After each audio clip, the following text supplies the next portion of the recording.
13 minutes de vérité, au plaisir de vous retrouver sur Sénégal 7 TV ci seen programme de la semaine ñu amati mbégte toog fii ginnaaw ba ñu àndee ak yéen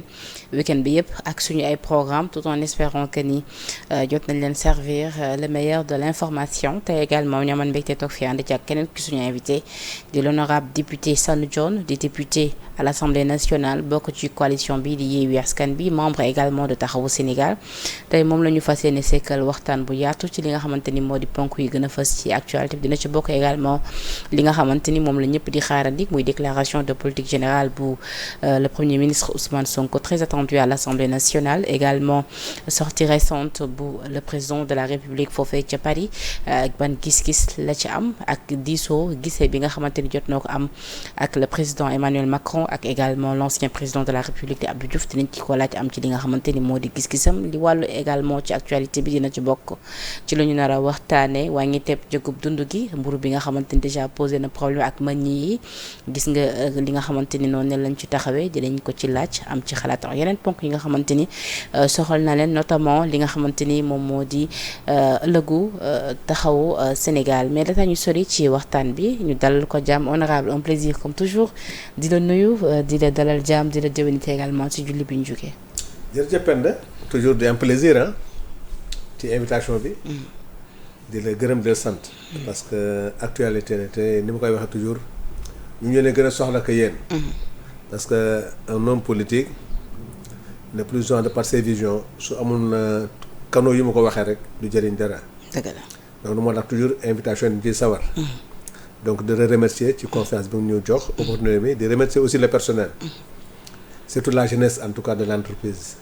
donc ci noonu di ñaan yàlla. lépp lu ñu fi taataan rek mu nekk njëriñu réew mi.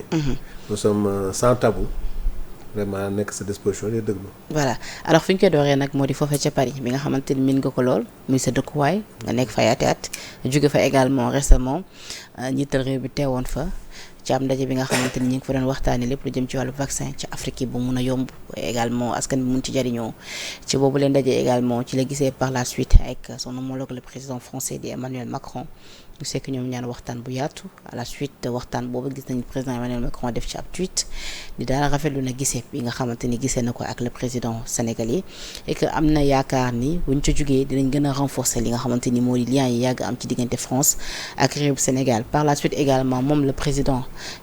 Bassirou Diomaye Diakhar Faye jot na gisee ak l'ancien président de la République Abdou Diouf naka nga gisee dans l'ensemble boobu les visites bi nga xamante ni président amal na ko foofee ci France. merci Penda nga may ma occasion d'abord sax occasion la pour man au nom des socialistes au nom de la famille socialiste ñi nga xam ne yëpp ñoo nekkoon ak Abdou Diouf di rafetlu pour une deuxième fois cër bi nga xam ne le président Bassirou defal na ko toute la famille socialiste njëkke ko ci Aminata Mbengue Ndiaye ci geste bu noble ba mu defoon tey ku xam Sénégal xam ay valeur am xam lu mu jëriñ mu defaat ko aussi dem seeti président dem si France xelam may ko ñun ñëpp vraiment kenn xalaatu ko woon. man xalaatu ko woon yaram ak jëfinam doxe dina dem moom mu dem seeti Abdou Diouf ci këram muy lu ñu du mag ci ñun donc di ko ci gërëm di ko ci remercier wax fa mu teg tànkam wax dëgg yàlla bu mu ko teggi moo équipe bi mu àndal yëpp donc muy loolu di ko ci remercier di remercier équipe bi mu àndal yëpp et tout le gouvernement ci acte boobu beneen bi mooy. Sénégalais yi xam lu tax président demoon daf ci am projet bu mag bu ñuy wax Pharmapolis Pharmapolis muy une industrie pharmaceutique boo xam ne fii Sénégal ñu ngi koy waaj a taxawal nañ ko ba pare sax c'est un problème de terrain rek moo posé un problème muy projet industriel pharmaceutique bu rëy a rëy boo xam ne bés bu taxawee Sénégal defe naa ne li ñuy joytu ci industrie dina wàññeeku tombeek moom assises yi nekk en France pour essayer soutenir l'Afrique à avoir une industrie pharmaceutique loolu mooy synthèse u visite bi en principe ci loolu nag ñu war ko rafetlu mais ñu ñaawlu détails yi sénégalais yi dugal xam nga Sénégal dafa bëgg ay détails. li ci mel ni yéen ay porte dérobé ay président dafa dugal loo xam ci poche am ak gis nga loolu. ay lu tax président Emmanuel Macron jaaree ko ca ginnaaw. mais ban ginnaaw man je ne comprends même pas ce débat le président li ñu gis bi muy ñëw on a tous vu l'accueil accueil populaire accueil protocolaire bi symbolique bi ñëpp gis nañ ko ni mu ko recevoir avec la garde présidentielle ak tous les honneurs loolu moom importance maintenant bi muy ñibbi fan la jaar loolu ay détails la c'est pas ça qui est important ba pare am na ci loo xam ne ñun il faut ñu dindi ko si suñu complexe tu as vu président du ko loxo ci poosam à quoi ça me sert suñu problème day loolu président sol chemise bañ a sol chemise c'est pas des détails. nee nañ loolu en diplomatie manque de respect la. non c'est pas un manque de respect ci nga tubaab dafa am culture am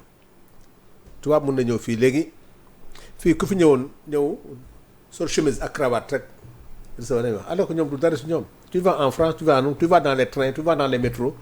da ngay toog ak les ministres da ngay toog ak man j'ai pris un train avec Jacques la toog ñuy waxtaan c'est que ñun ñoo bëgg protocole boo xam ne c'est-à-dire nous on a c'est vrai que suñu culture am na yoo xam ne ci yar mayuñu ko ngay wax ak sax yow may wax ak yow nga jël sama ndoxa sax du ko sax xam nga yooyu mais ñoom il faut ñu comprendre la culture européenne bi am sens si ñun qu'il s'habille comme il veut mais li ñu tax a jóg ak li tax mu wax ko intensifier la coopération ne veut pas dire aussi que dañuy jéppalu. est-ce que c'est parce que visite bi pourquoi mu xaw a bëri polémique ba ñenn ñi di jéem a accentuer ci détail c'est parce que peut-être xaar ñoon visite bi parce que si ñenn ñi bi ñu yàggee déglu discours le premier ministre Ousmane Sonko discours également le président Bassirou Diomaye Faye ak bi mu toogee jalon yu mu posé ni mu njëkkee dem def visite doxub nemmeeku yeneen réew ci Afrique yu ute ak France ak Europe bi mooy premier visitam ci li nga xamante ni moo di ci réewu nasaraan yi est-ce que du lu attente yooyu moo différent ak par rapport li ñu gis moo tax ñenn ñi di ut li nga xamante ni peut-être di accentuer ci les détails. c'est normal un homme politique nag c'est un opposant des fois lu muy set mooy pour moom il faut mu xool ce qui ne va pas dafa am ñoo xam ne ñoom les trains qui arrivent à l'heure am ñoo xam ne leen intéressé mooy le contenu li leen moo ko yóbbu y a des gens leen fa intéressé lan la première dame sol lan la président bi sol lan la wax alors que moi ce qui m'intéresse dans cette histoire c'est pas une visite officielle pour que le président ait invité il était venu à une séance de travail séance de travail boobu nag am na ci ay entretiens yu mu def en privé avec le président mais li ñu gëm mooy la ligne bi ñu jël ak li ñu wax mooy intensifier la coopération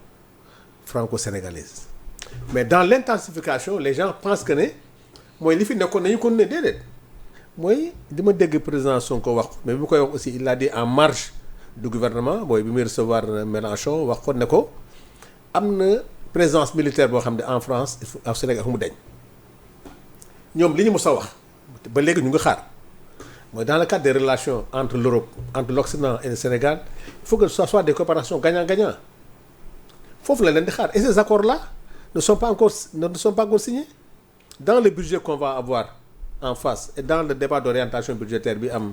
dans la semaine dina xam fi mu jëm ak tubaab yi dina xam qu'est-ce qu'il veut. D'accord. mais li ñu jot a wax en France bon amul dara dans les détails lu war a war ne fii lii la wax wala wax intensification mais il nous faut un transfert de technologie li ñu bëgg am nañ suñu ressource première ñoom ils ont leur technologie il faut qu'il y ait une coopération mais coopération bi naka lay demee foofu lañ koy xaaree mais pour le moment je pense que c'est une visite qui s'est très bien passée en marche il a reçu les associations les partis politiques de l'opposition des pouvoirs ak nangam et li ma jot a am comme information le PDS ak Taxawu Sénégal ont posé 2 problèmes le PDS a posé la présence du PDS dans le gouvernement mu tontu leen na leen parce que loolu moo kële ñoo ko waxtaane mais man li ma intéressé dans Taxawu Sénégal Malick Youm qui est le responsable en France il a évoqué le problème de Barthélémy Diaz pour que président recevoir Barthélémy tontu président aussi moo dama ciy accepté moom nee na il a donné instruction au ministre chargé de la décentralisation de recevoir les maires comme Barthélémy keneen ku ci am problème ñu régler ko xëy na bu ñu ko mënul régler am na fu mu yegg mais du fait que joxe na directive ubbi na buntu boo xam ne si Barthélémy a besoin il a des difficultés il a des problèmes il rencontre son ministre de tutelle. mais li nga wax ni révélation la. c'est-à-dire que ni kon Barthélémy moom ba tey mu ngi ci logique am bëgg gisee bu ma bëggoon gisee la ak le président de la République le président Bassirou Diomaye Diakhar Faye et que loolu bokk na ci li nga xamante ni président keroog ci teewaayam ci France bi mu recevoir Youm bi ngay wax ni bamtuwaat na ko. bi ko quand Youm a pris la parole au nom de Taxawu Sénégal parce que ku ne da nga wax Maïssa Touré a parlé au nom du PDS laaj ko lu tax PDS di accompagner mu ne ko loolu diggante moo Karim la Karim moo ne soxlawul dara loolu wax na ko. beneen bi nag li ñu intéressé mooy Barthélemy bind na lettre wax na ñëpp dégg ne dafa bëgg a rencontrer président Malick Youm en France en a profité pour poser le problème au président de la République ne ko bu ñu sañoon nga répondre favorablement à l'invite de Barthélemy à la demande de Barthélemy qui veut mu ne ko y a pas de problème. mais pourquoi la rencontre de Barthélemy ak le président war a mën a stagner à ce point là ba tey jii ñu war a profiter ci visite président foofee ca France pour di ko rappeler lan moo ñaaw ci diggante bi. Barthélemy en tant que tey jii maire de la ville de Dakar bu bëgg a gis président de la République pour man waroo compliqué. non pour man c'est d'autant plus que ni ay doomu ndey la ñu woon. dans le temps doomu ndey la ñu man maa ngi ciy dox ñëpp a ngi ciy dox incha allah on va se retrouver mais man dama comprendre ci président parce que man au-delà de ça j'ai discuté avec beaucoup d'amis qui sont au niveau d'Angam pour ñoom xam nga président aussi dafa am priorité bi mu installé ba pare il fallait que ñëpp xam nañu charge yi ni mu demee la priorité c'était pas dafa bàyyi ministère yi ku nekk jouer sa rôle pour moom à son niveau gisagul contentieux bu am na contentieux bu am te boobu la taxaw mooy la fonction publique locale ci loolu mooy dossier bi gën a moo gën a nekk d'actualité parce que la fonction publique locale gis nga grève des maires et tout les grèves des agents d'état civil dafa perdurer bientôt 1 an donc ci loolu la nekk ak département maintenant s'il y a un maire qui a un problème boobu nee na sax comme muy Barthélémy muy keneen ku ci am problème va voir ton ministère de et il a donné des instructions comme ni ma ko waxee il a donné des instructions au ministre chargé de recevoir Barthélemy, de recevoir tous les maires qui veulent le rencontrer, poser seen problème loolu nag def naa ne mooy mais Barth aussi rafet na ci moom xëy na pour d'autres raisons que j'ignore mu bëgg a gis président xëy na loolu leneen la mais président moom jàpp na ne yoon bi mooy na gis ministre ba pare bu dee fa am difficulté xëy na mun na yegg ci chef de gouvernement bu yeggul chef de gouvernement mu nekk ba ci moom mais pour moom dafa yemale ne maire u Dakar c'est vrai wax dëgg yàlla am na beneen. parce que lii yëpp dafay wane que ni wax dëgg fa neex yàlla nag la relation entre Taxawu ak le Pastef ba tey nekkagul vraiment voilà au beau fixe. n'est pas au beau fixe. Oui. N'est pas au beau fixe mais je peux vous rassurer Penda politique la parce que du ma nëbb dara demuñu si on n'était pas là-bas ci kii bi. prestation de serment bi nekkuñu ci dialogue bi xam nga am na yoo mënuñu ko nëbb ma ñëw fii naan la tout va bien dama lay nax wala Sénégal di naan kii day dóor marteau mais xam nañ ne les relations surtout entre en général Taxawu ak Pastef mais chance bi ñu am mooy dans Taxawu comme dans Pastef il y a de très bonnes volontés et même dans Yewwi je ne dis même pas au-delà de Pastef au niveau de Yewwi au niveau des leaders am na ñoo xam ne tey seen souhait le plus ardent mooy les retrouvailles de la famille. yow yaa ngi ci dox ay jéego. ah oui man loolu mooy suma loolu bu amoon rek te su ma deewoon damay noonu. lan mooy say relation sax comme foofu lañ dugg entre yow ak Khalifa yow ak Barthélemy ak yow ak Abba Mbaye parce que jot naa ci info que ni ay temps c'était très tendu yéen ñaar. waaw bon d'abord ak Abba bon c'était tendu bon lu presse bi relaté la lu am la nangam parce que man bi ñu tas Yewwi Askan Wi j'étais pas d'accord. bi ñu tax groupe parlementaire j'étais pas d'accord si je te fais une révélation ce jour-là même j'ai craqué devant le bureau de Birame. Ah oui. Parce que pour man c'était quelque chose de très fort et très cher pour le peuple sénégalais ñu bëgg Yewwi Askan Wi man li ma am tey li ñu am tey Yewwi moo ñu ko may te man xam naa ne Sénégal le projet de Yewwi mooy li Sonko def c'est l'aboutissement de Diomaye à la tête ñun ñoo ko construire man gisoon naa ne difficulté yi amoon ci conférence des leaders am sur le plan politique seul le groupe parlementaire moo ko mënoon sauver donc je me suis battu au niveau de l'Assemblée ba à la dernière seconde j'étais le dernier à démissionner kenn du démissionner dañuy toog ci groupe bi quelle que soit la difficulté man Abba xëy na on n'était pas du même point de vue parce que moom il était référent moom mu Birame Souleye Sankuba mais nag xuloo bu amee ñëpp duñu xuloo dina am ñoo xam ne man de par mon expérience de par mon âge am na ci loo xam ne ak ñoom Omar Cissé ak ñoom Paco Mbengue xëy na maa ci gënoon fës on avait dit ñett parce que ça faisait l'affaire de Macky Sall parce que Macky Sall son objectif c'était de réduire l'opposition et xamoon na Yewwi Askan Wi bu ko morceler rek dina am dara loolu day échoué parce que son objectif c'était de écarter Taxawu de Yewwi et jàpp Sonko jàpp keneen ak keneen tëj ci kaso bi malheureusement le dernier pan a échoué Sonko yàlla may na ko vraiment mu résister à cela ba gagner mais donc man loolu moo doon sama objectif mes relations avec le Pastef avec Yewwi sont formidables du ma ko nëbb les gens me confondent à Pastef pour lan moom je préfère qu'on me confonde à Yewwi Askan Wi mais je n'ai jamais été à une réunion de Pastef mais c'est des amis c'est des gens yoo xam ne loolu moo tax sax honorable am na actuellement ñuy xaar nga transhumé. parce waaw que nee nañ vraiment seen relation yi dafa. waaw bon fu ñu ko natt rek ëpp na ko parce que c'est des gens avec qui j'ai de très bonnes relations très bonnes Ayib Daffé quand j'ai appris que moom mooy nar a remplacer Birame Souleye j'étais parmi les premiers bu ko féliciter di yaakaar ci moom sax ne dina am mais pourquoi ñu mën ma condamner man et pourtant en France Malick Youm responsable de France a demandé à Birame Souleye à Diomaye de recevoir kii loolu yëpp ci lan la du pour le mairie mais pour décrisper la keneen ñoom Birakana keneen ku nekk li nga mën a dox ñoom Moussa Taye ku nekk li nga mën a dox yaa ngi koy dox ci suuf. mais est-ce que yéen bëgg bi ngeen bëgg décrisper ñoom bëgg nañ ko parce que buñ ko bëggoon je pense que jalon bi ñu njëkk a posé dina ci bokk ñu nangu recevoir le maire de la ville de Barthélémy Diaz. waaw mais xam nga nag leader yi des fois ñu toll niveau boo xam ne xëy na yow doo ko xam man Khalifa Sall neen dox loo xam ne bi muy defar coalition Yewwi yëguma ko bi muy def intercoalition ak PDS yëguma ko te xam naa ne Khalifa autonome. je veux dire actuellement comme ñoom ñoo yore pouvoir. yéen a gën a bëgg juboo ko ñoom fu mu ne nii ñoom dañoo téye li nga xamante ni moom la ñëpp bëgg yéen a bëgg juboo peut-être pour lan pour dugg ci gouvernement. pour liggéey ñu wala pour lan. déedéet du question pour dugg ci gouvernement c'est que pour le projet là qu'on a porté ensemble. Penda n'oublions pas que lii pouvoir bi Diomaye jël. grand opposition dafa métti de. waaw torop sax. te da ngeen ci yàgg nag. non yàgg nañ ci mais. mënatul metti ba metti fi ñu jógee Khalifa dem ci prison ak liñ daj ci Yewwi Askan Wi Khalifa tey grenade yi yokk na feebaram ci ñoom ñëpp Sonko donc mënatul metti te xam naa ne pouvoir bi aussi c'est pas un pouvoir qui sera aussi violent que Macky Sall je ne pense même pas qu'il soit violent donc opposition metti na mais neex na aussi de. neex bi mooy c'est vrai que dépassé nañu pouvoir boo xam ne dañuy séddoo dañuy nguur yooyu moom gëm naa ne c'est terminé mais tey ku yor cax ak ku yorul cax xam nga opposition dafa neex na ci benn yow da nga toog di critiquer rek ok mais metti nag aussi boo waree gérer ay militants ak la sociologie sénégalaise war a entretenir ay militants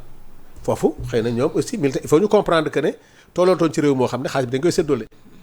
donc loolu mais li tax ma sawar ci keneen sawar ci mooy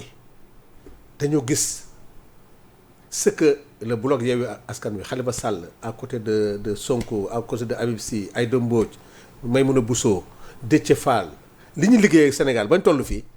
pour man loolu warul yàqu. am na ñu ne consulté nañ leen pour ngeen participer ci gouvernement bi comme ni ko PDS doon sàkko peut-être ci li nga révélé nii par rapport ak venue bu président Diomaye foofee ca France. non consulté wuñu moom bu ñu wax dëgg rek parce que c'est pas encore c'est trop tendu jusqu'à présent. parce que bu ñu consulté woon xam nga li am yëpp dañuy présent naa ci wéewu béykat yi consulté et que Khalifa moo bëggoon bàyyi bu jógee Paris ñëw waxtaan ci ak base. non Khalifa c'est l'homme le plus ouvert au monde mais nag am na benn défaut xaw ma qualité buy dox yenn yi sax doo ko xam mun nga fanaanoo ci benn lal nga xëy soo mu sotti te yéen a fanaan. mais lu war a mën a nekk la selon toi. lu war a mën a nekk la man je sais qu'avec lui tout est possible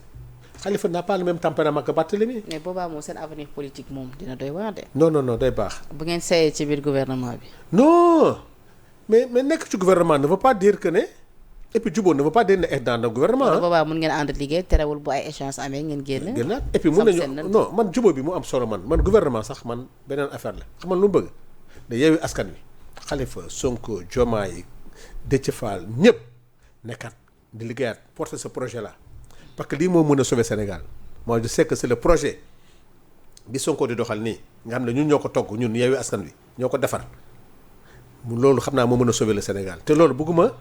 taxawu Sénégal ka bañ ci bokk na ne veut pas dire être dans le gouvernement bokk mën na nekk dans un projet boo xam ne bon que ça soit à l'Assemblée. su boobaa da ngay jàpp ni li olof naan goro di bay baabu di dundee li gën a nuróol. loolu noonu tey am na ñu bëri ñu nekk ci Diomaye président li ñu togg tey ñoom dañ ci tombé nii rek mais ñoo ko liggéey. Sonko tout ce qu'il dit et tout ce qu'il fait mu neex mu naqari ñoo ko toggandoo ensemble moo tax ñu war ko soutenir moo tax ku ci mel ni man ak keneen saa yu tegee tànk ba xam ne lii suñu projet la woon damay mel ni man foofu dañ may jaawale ak Pastef. mais quand même yaa ngi leeral que ni sa soutien ak boog wala boog sa désir bi nga am ngir ngeen nekk benn liggéey Sénégal ça n'a rien à voir ak nga dem ba mun a transhumer. non jamais. ok jamais non. loolu moom yaa ngi ciy rassurer quand même les militants. non loolu xam nañ ko sax xam nga ñoom dañoo xam sama diggante ba pare nag aussi nit di nga xam nga nit koo liggéeyal pend xam ko. xam ko du parce que rek xam nga ko. rek da ngay bokk ci moom déedéet man dama xam Ousmane Sonko dama liggéey ak moom. dama xam Pastef xam ak ñoom. gis ne ay nit ñu baax lañu ay nit ñu bëgg Sénégal lañu. mënuma ànd ak Sonko Pastef Déthié may wax lu baax ci ñoom di campagne ba gagné ay mairie gagné député tey may wax ne ñooñu baaxuñu. parce que rek sénégalais nit ñi duñu ay nit. li ma gisoon ci moom ma ànd ak moom ba nekk député. ba nekk fi maire ba nekk fi leneen ak leneen. loolu laa gis ci moom ba léegi. d'accord bés bu tegee tànkam feneen. ma ne nee na mais ne veut pas dire que tey billaahi wallaahi ma waatale ko tey bu doon séddale ay teranga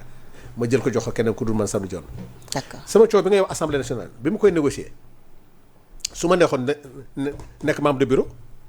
parce que ils me l'ont proposé j'ai refusé ma ne leen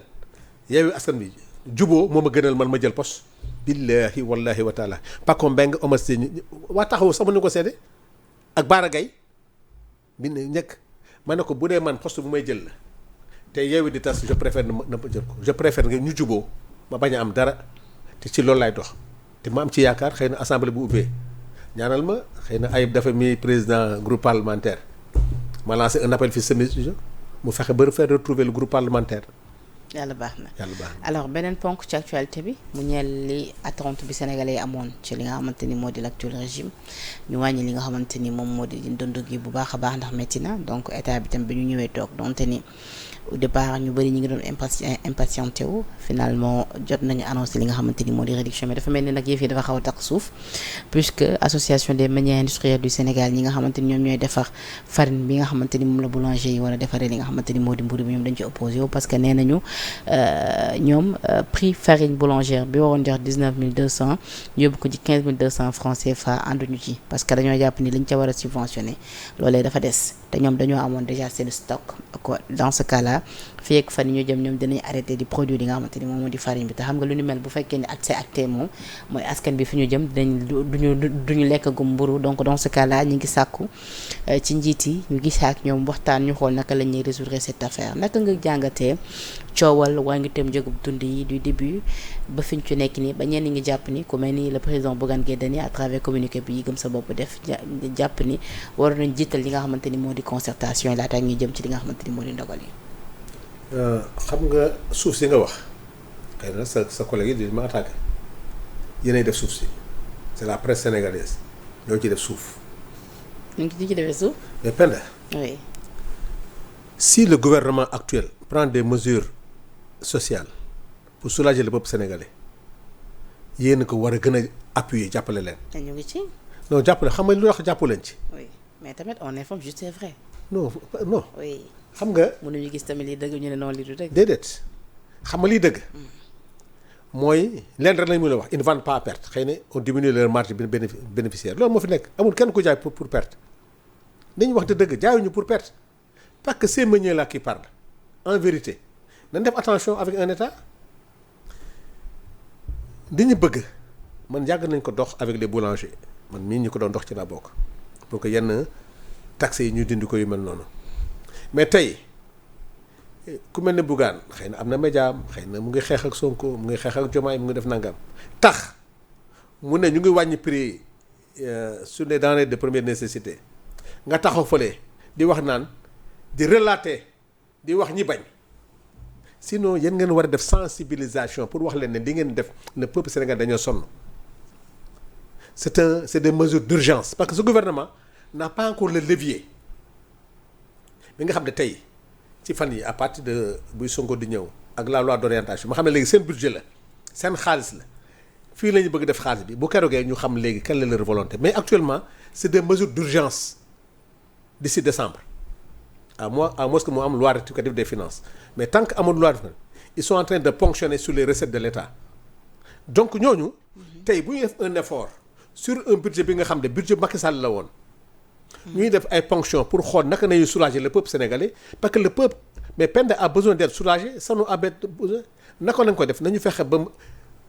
les entreprises yi nga xam ne ñoo yor société yor ay personnel bu ñu gaañu mais population sénégalaise aussi nañu may ngir yàlla ñu noyyi tuuti. mais loolu li ngay wax ni honorable ñoom seen bopp nangu nañ ko seen bopp parce que ñoom seen bopp nangu nañu ni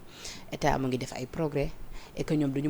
mës a opposé wu ci yooyu les progrès au contraire dañoo fas yéene accompagner l'état mais aussi tamit il faut tenir en compte que ni ñoom tamit dañoo investir woon ci seen ay produits et autres amoon li nga xamante ni moo di seen stock et ne serait-ce que pour ça ñun journalistes yi également nous devons de relayer li nga xamante ni moo di info yi à gauche et à droite. Penda d'accord nga ne prix yi bu yokk loolu ça n'a rien à voir ak accompagner wu ñu état ci li nga xamante ni moo di sensibilisation bi. d'accord nga ne saa yu yokku di am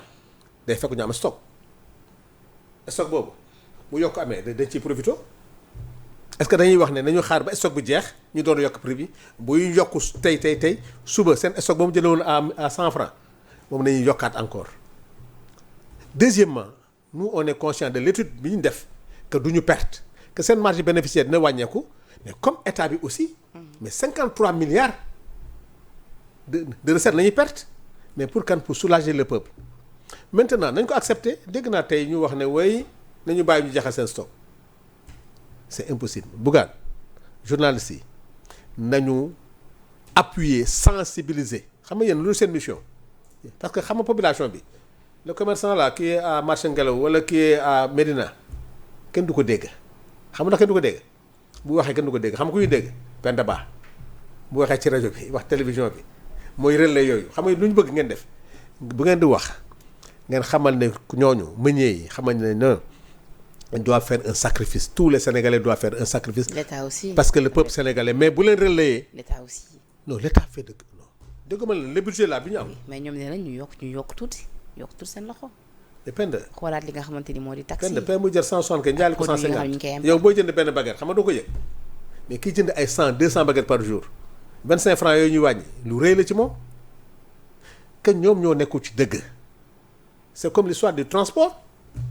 comment se fait-il que un Bougane wala keneen ñëw di wax ay problèmes de forme quand l'État moi je donne un exemple quand les gendarmes rentraient à l'Assemblée nationale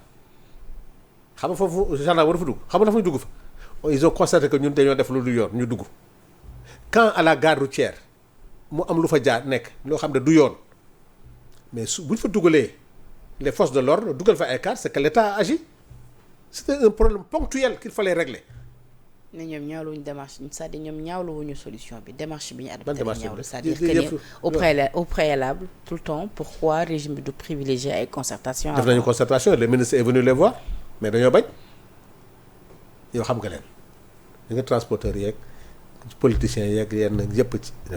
sénégalais. kon daal ñoom ngay joxoñ baaraam tuuma nga ñoom nga jàpp. ñoom ñoo nekkul ci yoon. góorgóorlu pour le bien quand même. man en commission Soxna Ba président de la commission transport depuis 2 mois ñu ngi dox. Soxna Ba honorable député ñu ngi koy nuyu bu baax. elle est magnifique mu ngi dox elle est magnifique mu ngi dox ci loolu. dafa mel ni sax moom daf ko gisoon on a rencontré tous les secteurs dem nañu ba transport terrestre pour régler ce problème là ñëpp xam nañu ne. oto yi daw nekk ñu ci yoon loi la ñuy wax si l'État avait appliqué la loi ji nga meunier yi si l'État avait appliqué la loi ñu bëri day am problème. D'accord. Alors, à rappeler que vous suivez toujours votre émission de la semaine 13 minutes de vérité avec comme invité l'honorable député Sanu Dione bu Yewwi Askan Wi ngir mën a waxtaan ci ponk yu soxal actualité beneen attente également bu Sénégalais am depuis lors di ko xaar muy déclaration de politique générale bu le premier ministre Ousmane Sonko yow honorable député tey ñu invité la fi ngir gën ñu leeralal peut-être lan moo waral lan njëf yi nu muy demee parce que bu ñu sukkandikoo ci li nga xamante ni ñi ngi koy wax ñu ne déclaration de politique générale premier ministre ko war a def 90 jours ci buñ ko falee te 90 jours yooyu mat na aussi yéen député yi da ngeen war a dem en vacances parlementaires fii ak juróom-benn fan mooy fii ak 6 jours tombé ak le 30 il est dit aussi que ni avant ngeen di dem ci yooyu les vacances député dañ leen war a yëgal ni premier ministre dina ñëw amal li nga xamante ni mooy di déclaration de politique générale am 8 jours avant est-ce que lu ni mel déjà am na jot ngeen notification oui ou non ak su fekkee c'est non lan moo bloqué pour l'instant déclaration de politique générale bu le premier ministre Ousmane Sonko. Penda yaa ngi évoqué sujet bu compliqué et dafa xaw a doy waar c'est vrai que le 30 la session ordinaire day tëj mais une session extraordinaire peut être convoquée à tout moment. ah oui ah oui mais nag egguñu foofu quand même egguñu foofu nañ ñaan yàlla yëpp yem ci le 30 juin yëpp jeex ou bien ni ko nit ñi wax xalaate Ousmane Sonko il en a jusqu'au 2 loolu la ñuy wax peut-être le 2 xëy na mën a tombé ay week-end dem ba le 5 des choses comme ça mais peut dafa am difficulté bu rëy bu nekk ci affaire boobu déclaration de politique générale. Les gens voient que y a un moment donné Macky avait supprimé le poste de premier ministre. oui dañ ko génne ci constitution bi xam nga. oui mais dans le règlement intérieur daf ci génnoon voilà daf ci desoon donc entre fi Macky Sall di génnee premier ministre ak fi ñu koy dugalee on n'a pas changé la constitution on a le règlement intérieur comment on a fait ba dugal loolu ci biir règlement intérieur bi. comment on a fait. Doudou Wade boo ko déggee chaque fois mu ne la le règlement intérieur bi am nii gars yi dañ ko laal te jaarul ci yoon. Qui a mis dans le règlement intérieur que le premier ministre doit dans les 90 jours être présent amul problème mais defe naa ne ñoom nekkuñu ci disposition yooyu damay wax rek damay anticiper au cas où man xam naa ñoom ñu ngi préparé pour ñëw ñu ngi koy wax mais est-ce que c'est dans les 80 jours est-ce qu'ils sont tenus dans les 90 jours ou pas c'est un débat qui est posé parce que dans la constitution il faut vérifier est-ce que dans la constitution on a dit que le premier ministre doit être là dans les cas je sais que mu ngi ci règlement intérieur bi mais ban période la nekk ci règlement intérieur bi est-ce que bi premier ministre. est-ce que lu ñu wax la ci constitution bi. constitution bi dindi woon na ko parce que premier ministre amatul woon. waaw mais biñ dellusiwaatee poste premier ministre est-ce que intégré waatuñ ko. ah mais c'est un non mais intégré wuñu que la déclaration de politique générale parce que bu dañee ci constitution dafa war dañ ci règlement intérieur bi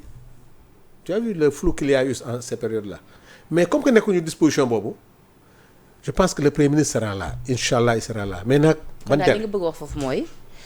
il n'est pas tenu forcément de respecter li nga xamante ni moo di délai 90 jours yi pour amal li nga xamante ni moo di déclaration de politique générale moom Ousmane Sonko. xam nga man sérieusement peine pour te dire vrai xaw ma ñoom ban disposition la nekk mais ba temps yi dañ ci doon waxtaan man sax ça fait une semaine nañuy commencé discuter ci à l'Assemblée cette disposition là c'est un juriste qui est venu m'interpeller pour me dire que sax moom yéen a ngi wax loo xam ne revoyez la constitution pour voir que le délai de 80 est-ce que bien que man ko mu ngi ci règlement intérieur bi c'est là où j'ai vu le problème qu'il y a mais je pense que du ñu yegg foofu. pourquoi nga xalaat duñ fa yegg. non certainement kon am ngeen déjà luñ teg sur la table. waaw dañ leen yëgal ni waaye gi dina ñëw. waaw effectivement yëgal nañu day ñëw. dina ñëw kañ. man loolu nag laa xamul tey moom dañ ko xam nga tey le président a convoqué man la ma foog ne matin la mais c'est à 16h mais lu ma ci xam rek à la seconde peut-être naa la wala nangam la. je sais que jot nañu kii DO bi déclaration débat sur l'orientation budgétaire te boobu moo ëpp solo gis nga Sonko va venir premier ministre va faire les grandes lignes de la politique gouvernementale fi ñu jëm ak yu mais DOB bi ci ngay xam nag suñu xaalisu réew bi ñu leen dénk lan lañ ci nar a def débat d'orientation budgétaire débat d'orientation budgétaire bi Macky Sall la woon mooy budget bi parce que ils font une prévision de 5 000 milliards et dañ ñu wax ñoom 5 000 milliards fan nañ ko bëgg a dugal député yi neen déedéet fii nañ ko bëgg ngeen déggoon ko fa fii foofu la ñuy discuter ak ñoom nag foofu la ñuy xam alalu réew mi président Diomaye président Sonko premier ministre Sonko lan lañ la daan def ci bu keroogee c'est plus important foofu sax mun na am ay problèmes entre les députés et le ministre des Finances c'est là où on attend le vrai débat parce que moi je serais venu je vais dire au ministre des Finances attention l'argent qu'on mettra dans l'action sociale il faut pas le mettre il faut la mettre dans la protection sociale au lieu de faire un stade au lieu de faire une arène au lieu de faire il faut faire la priorité et je voudrais dans le débat d'orientation que xaalis bi nga xam ne moom la ñu amee Sotrac amee ko SIAS ngeen def ko dans le budget dans la loi d'orientation lii ak lii le FERA façon bi ngeen koy defee xaalis bi nga fay dugg nii ngeen ko bëgg def et en ce moment là qu'on saura vraiment le gouvernement de Diomaye qu'est-ce qu'il compte faire avec nous xam nga ne kooku mu ëpp importance foofu un débat c'est vrai que ce sera très important parce que connaissant le Premier ministre il va aller dans les grandes lignes il va aller dans une projection de 2 ans 3 ans 4 ans foofu aussi di nga am aperçu mais man xam naa ne déw bi ma man malheureusement je suis un parent parce que tey laa ko jot je ne l'ai pas encore bien regardé mais j'ai vu de grandes lignes yoo xam ne épouser na toujours ce que Yewwi Askan Wi avait voulu donc loolu moo tax ñëw président Ousmane Sonko li ko xaw a tardé nag il faut ñu wax lenn aussi assemblée moo pareegul l'assemblée l'hémicycle a été rasé tey jii bi may jóge assemblée léegi ñu ngi ci test yi ils ont refait ça à neuf vraiment c'est bu nga ñëwee assemblée da nga gis ne am na yokku-yokku ils ont tout rasé ils ont refait l'hémicycle mais pareegul ba heure bi ñu ngi ci test yi projet en cours la woon. waaw projet avec les Coréens les Coréens ont aidé aussi ça veut dire que tout a changé à l'assemblée ils ont tout refait mais tey kenn mënu dugg assemblée parce que travaux yi parewul. kon tey fan ngeen di fan lañ leen convoqué fan ngeen di amale seen réunion yi wala ci yeneen bâtiment yi. waaw ci yeneen bâtiment bi. ok à la salle kii wala bureau président wala yu mel noonu. foofu mais plénière moom je sais que dans la semaine parce que je pense que au plus tard le 28 bëgguma tooñ ñoom ñoo am prérogative. kon daal xel mën na dal ci avant le 30 moom avant ngeen di dem ci vacances parlementaires yi le premier ministre Ousmane Sonko dina amal li nga xamante ni mooy déclaration de politique générale am. mën naa ci rafet njort. voilà tout à l'heure yéen a ngi amal am daje et que daje bi loolu mooy. à 16h on aura le calendrier. loolu mooy ordre du jour bi. tey le président va nous dire le calendrier. que le gouvernement nous propose. lan mooy say attente ci déclaration de politique générale boobu. attente bi ku ci mel ni man c'est sur la protection sociale. toll nañ ci réew mi foo xam ne. yalwaan bi dañoo war a bàyyi xaalis bi ñuy yàq à travers l'action sociale. nañ ko dindi def ko dans l'arbre. beneen bi sur l'agriculture. ce qui nous sauve c'est l'autosuffisance alimentaire. beneen bi sur l'industrie pharmaceutique. beneen bi nag boo xam ne man ñor na ma trop muy xaalis bi ñu amee Sotrac SIAS ak AMA loolu moom. dinaa ci xuloog Ousmane dinaa ci xuloog Diomaye ba ñi nga xam ne 9 milliards yi ñu amel ñooñu dans cette loi des finances ba mu ne ci loi rectificative sax ñu fay leen ko parce que ça a été budgétisé ñu jox leen ko sur l'éducation et sur la santé mais li ci ëpp solo mooy l'agriculture mooy l'industrie pharmaceutique à travers Pharmapolis bu ko Sénégal réussir vraiment pas je pense que ne dañ def un grand pas. parce que opposition bi ñu bëri actuellement ñu ngi taxaw di xaar li nga xamante ni moo di déclaration de politique générale pour mën a xam ñoom fan ban orientation la ñuy am. kon mu nekk attente bu nga xamante ni ñu bëri am nañ ko et que ñu bëri également foofu la ñuy xaar li nga xamante ni moom di régime bi kon mu mel ni après déclaration de politique générale bi tamit boobaa dinañ gën a mën a sentir. gën a xam ñan ñoo nekk réellement dans l'opposition. parce que Penda pourquoi j'aime ce débat. des fois may xuloog sa xarit yi journaliste damaa bi looy dégg ay motion de censure rek ay nekkul sax suñu bopp xam nga li nga wax ni foofu la ñuy xaar foofu loolu la soxla. est-ce que ñun mais loolu kat l'actuel porte-parole du Moustapha Diek Sarré moom moo ko peut-être est-ce que du ni ma ko waxee moo tax. waaw ni ma ko waxee attention non waaw moo ni ma ko waxee moo baaxul. voilà ni ma ko waxee moom man je le dis Moustapha Sarré li mu wax kenn sant ko parce que loolu nekkul sax suñu bopp balaa nga opposé wu ni nga xam fu mu jëm mun na nit ñi. parce que le député doit respecter la volonté du peuple sénégalais ñii ñu ngi door a ñëw fal nañ leen tu te poses à qui bàyyi ko mu teg li mu teg. mais est-ce que jamono googu amul woon écho que ni c'est-à-dire lu ngeen doon ruuma daal la foofu ci assemblée nationale. boobu dañoo mobiliser wu sa bi moo ruuma daal boobu bennoo ngi tal boppam taxawoo ngi tal boppam pur ngi tax boppam keneen ngi taxawam non boobu on a c'est-à-dire nekk suñu idée xam nga lu ñu bëgg yàkkamti xam le premier ministre Ousmane Sonko. lan la ñuy indil assemblée kon daal motion bi ba nii ñuy waxee nii nekkul seen bopp. nekku fa te du ñu am doo gis assemblée doo fa gis motion de censure loolu mooy kaa la ñuy xeex. Adji Mergane Kanouté moom di vice-présidente bu groupe parlementaire Yewwi Benno Bokk Yaakaar mi ngi xam ne ni Ousmane Sonko moom dina teew foofee ci assemblée nationale par A ou par B donc lu ni mel moom jot a yàkkamti. waaw xam nga loolu jotawul ak ñu ne Adji Mergane moo ne day def motion de censure gis nga sa gaañu ñuy aaye Adji Mergane nee na quel que soit Alpha Ousmane day ñëw loolu aussi dëgg la loolu mu wax loolu la ñëpp wax kañ la nag jarul xuloo man loolu vraiment jarul xuloo mais xam naa ne si j'avais à le conseiller lu mu gën a gaaw mu gën a baax pour ci Sénégal ñu bañ a nekk ci confusion. d'accord beneen mbir également bu ñu leen interpellé directement yéen député à l'Assemblée nationale muy sortie récente bu l'ancienne premier ministre di Aminata Touré bi mu def ci jury du dimanche mu wax gis-gisam ci li nga xamante ni moo di loi d'amnistie bi donc mu ne moom elle est contre cette loi d'amnistie bi nga xamante ni l'ancien président Macky Sall moo ko fi defoon bàyyi ko fi dem et que jàpp na ne yéen à l'Assemblée nationale loi boobu da ngeen ko war a teggi teg ko fële. nga may ma rek dafa am benn fàtte bu important. oui allez-y. muy le traité de Marrakech man gëm naa ne sax tey yàlla na ko gouvernement dugal dafa am lu ñuy wax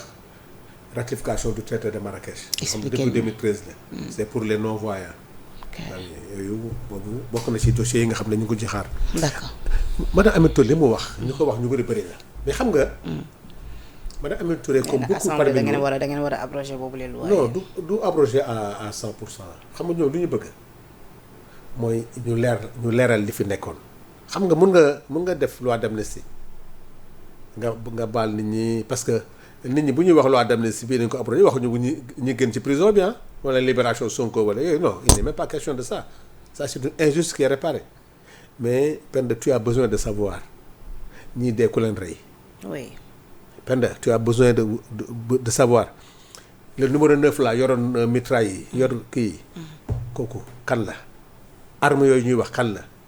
les terroristes yi ñuy wax le bus la calciné kan la. dem na sax ba ni su fekkee ni l'ancien président dafa impliqué ci dañ ko war a waat ngir leeral. yooyu man du ma dugg ci détail boobu loolu c'est impossible bu ñu si dugg loo xam ne dañuy Aminata Touré nag dafa am franc-parler de Aminata Touré moom ànd ak moom du tee aussi mu wax lu mu xalaat mais gëm naa ne Sénégalais yi tolluñu foo xam ne dégg naa sax tey ku ne woy si on fait la loi d'amnistie si on y revient est-ce que premier ministre président duñ delluwaat prison yow xalaat nga loolu. wala les 1000 jeunes là dugalaat leen prison non on a un devoir de vérité on veut savoir qu'est-ce qui s'est passé dans ce pays c'est pas revenir sur moi je suis pas pour revenir sur la loi d'amnistie ça a été voté jeex na mais on doit savoir qu'est-ce qui s'est passé armes yi ñuy wax anañu ñii dee kan moo leen rey. donc vous êtes pour ñu bañ ko abroger mais pour ñu leeral li nga xamante la vérité il y a des policiers il y a des hommes de loi qui sont blessés qui sont morts tu as vu am na ñoo xam ne il y a des gendarmes qui ont disparu il y a un certain numéro 9 ñëpp gis mu yor pistolet di dóor loolu yëpp il faut ñu xam lan la les 14 milliards là et autres yi ñu nekkoon ministère de l'environnement jënd ay armes yaa ngi dégg rek Médina Gounass ñu ne ci armes yooyu sax am na ñu ci fekk Médina Gounass vrai ou faux c'est ce qu'on veut savoir mais revenir sur la loi d'amnistie non. d'accord alors honorable laaj bu mujj bi avenir bu taxaw Sénégal ak aussi ndax da ngeen nar a teg benn njiit déjà bu leen mën a représenter soit muy Barthélémy Diaz ci yenn échange yi ñu war a jëm muy législative yi wala muy présidentielle wala lu mu munti doon dans le futur ndax da ngeen fas yéene déjà am njiit bu nga xam dina ko mën a incarner yooyu le combat réellement ngeen bañ a mel ni waa PDS bi nga xamante ni depuis lors gis nañ participer ci ay échéances rawatina présidentielle. c'est vrai que on a fait 2 réunions on a taxaw mais xam nga mooy li nga wax sax opposition dafa metti mais taxawu philosophie bi mu yor plateforme la te plateforme bi li tax mu compliqué ñëpp ne bokkuñu parti socialiste am na LDMPT am na Omar Cissé bu yor mouvement am ñoo xam ne sax dañu mos a contre parti socialiste nekk ci taxawu tey boo naree dellu parti socialiste ñooñu il faut nga tàggoog ñoom maintenant man li ma gëm ñi nga xam ne dañoo mel ni man ñu ngi xalaat ne c'est vrai nous sommes dans l'opposition mais quelle opposition est-ce que opposition la boo xam ne dafay accompagner un gouvernement ci man loolu laa gëm c'est-à-dire def de telle sorte que ñu ku ci mel ni man ak keneen nekk un parti un mouvement boo xam ne on soutient l'action du gouvernement ba gis mu def loo xam ne bokkul ak li ñu waxoon loolu laa gëm maintenant Penda pourquoi je n'ose pas dire que j'ai eu raison sur les gens Penda pourquoi ñun suñu position mënoo bokk ak yeneen position yi Penda Macky Sall dafa bàyyi loo xam ne arrangé wuñu ku mel ni Bart xam nga yaa ngi wax Barthélémy qui est un leader dans Taxawu comme keneen ak keneen ak keneen comme Paco Mbengue kenn tey bu ñuy waxtaan ak le gouvernement tey Barthélémy Macky Sall def na fi loo xam ne tey il a condamné Barthélémy qui n'est ni électeur ni éligible man bi ñuy def la réforme du code électoral l'article 29 et 57 man maa porté woon amendement bi nga xam ne mooy tax li dal Barthélémy dal Khalifa Sall dal Sonko nañ ko dindi mais mes amis avaient dit non te yàlla nga ni tey loolu la ñu téye parce que si on va comme ça aux élections Barthélémy ne peut pas être candidat. Oui. parce que ci code électoral bi man amendement bi ma porté woon ne ko nañu wax nañ ko dindi tant que dindiwoo ko le pouvoir toujours de yow parce que c'est pas la justice qui t'empêche d'aller aux élections mais c'est le code électoral qui fait que si tu as un sursis de tant de mois de 6 mois et autres tu ne peux plus être candidat tey est-ce que ñu nekk fi di xuloo di xasante di saaga mooy tax suñu leader yi bokk élection. déedéet am na ñu ne il a la nationalité américaine. waaw mais xam nga loolu sax man gisuma ko wax dëgg yàlla gisuma ko question nationalité question de condamnation la il a été condamné nee nañu bon si on applique la loi il perd son mandat de député mais il reste à la mairie mais les prochaines élections du mën a bokk mais loolu code électoral ko wax. mais même bu dul Barthélémy sax. ñu bëri. mun nañ ko jox ñeneen ak ñeneen. kenn yow yaa ngi fi Abba Mbaye mu ngi fi keneen ak keneen mu ngi fi. mais nag bu ma sañoon. ngeen mun a téye bu ma sañoon tey ñu waxtaan ak pouvoir bi loolu yëpp ñu dindi ko. ay gargal la woon yu nekk ci code électoral. parce que c'est le juge seul moo la mun a privé de tes droits civiques mais c'est pas un code électoral moo lay privé. est-ce que du sax lu ni mel moo gën a yokk tax Barthélémy bëgg gisante ak le président pour lijjanti boppam. mais c'est de bonne guerre man bu dee Barthélémy loolu tax man jar na ko de jar na dem waxtaan ak président de parce que Penda quand tu fais de la politique y a pas d'état d'âme Barthélémy il est très jeune il a de l'avenir est-ce que toog di xeex ak koo xam ne tey suba mun na la indil jafe-jafe jar na ko déet c'est une loi injuste du looy saraxu mais looy day wax ne lii jaaduwul parce que Sonko avait proposé cet amendement là dañ ko dindi ci code électoral bi kon tey boo ko seetee ne ko Sonko li nga doon défendre Diomaye li ngeen doon défendre amendement boobu ngeen bëggoon tey porté par Ayib Daffé je me souviens boobu la ñu bëgg tey ñu dindi ko pour permettre à Sanu Dione à Barthélémy à ku munti doon mu mun a bokk ci ay élection mais loolu da ngay foog ne taxaw fee def comme ay Bougane Gueye yi ni muy def nii di def Bougane n'a pas raison Bougane li muy def du dem Sonko foo laay mujjee li la wax taxaw ci meeting ne